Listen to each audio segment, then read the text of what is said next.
Bassem, tu sais pourquoi on est la meilleure des communautés? Parce que dans notre Oumma, on a des gens comme Nader Abouanes, comme Mehdi Islamag, comme Farid Mounir, etc.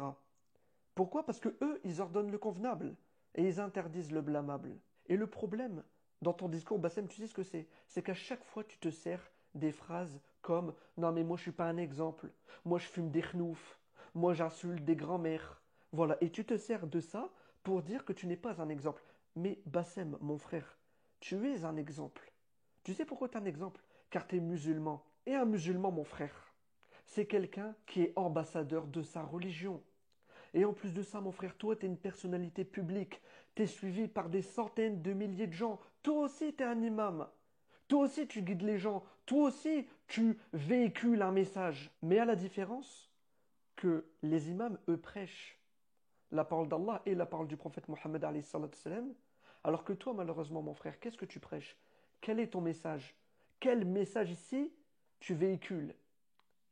Eh bien, malheureusement, souvent, tu zoomes sur des pseudo-erreurs que les imams pourraient faire, que des frères pourraient faire, que des sœurs pourraient faire, alors que quand on fouille, eh bien, on voit que ce ne sont pas des erreurs. Et ici, je ne parle pas des frères, comme toi, tu les qualifies souvent de barbe scratch qui se servent juste de la barbe, ici pour profiter des faiblesses des autres. Et je ne parle pas non plus de certaines sœurs voilées, qui malheureusement ont un très mauvais comportement et qui en plus de ça affichent leurs péchés sur les réseaux sociaux. Moi, je ne parle pas d'eux.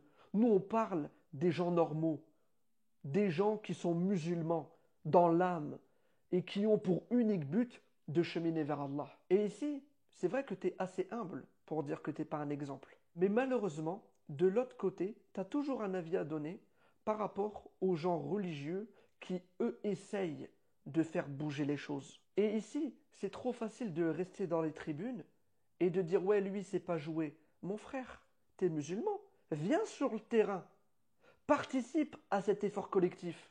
Le prophète Mohammed n'a-t-il pas dit dans un hadith que les gens les plus aimés auprès d'Allah, ce sont ceux qui sont les plus utiles aux autres. Et aujourd'hui, qui est plus utile que les imams? Ça.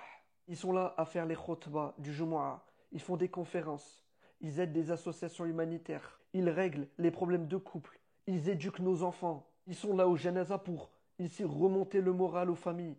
Ils font énormément en fait. Et sache mon frère, que les imams, ils ont été la cause, par la permission d'Allah, que beaucoup de gens reprennent la prière, que nos sœurs mettent le voile, que les gens aillent de plus en plus à la mosquée, que les gens améliorent leur comportement. Et ils ont été la cause, par la permission d'Allah, que des centaines de milliers d'âmes aient repris le droit chemin. Et qui parfois, dans leur comportement, toi, tu peux voir des pseudo-erreurs, alors qu'en réalité, mon frère Bassem, t'as juste à aller les voir en privé et une bonne discussion avec eux afin de comprendre les choses au lieu de porter des jugements hâtifs.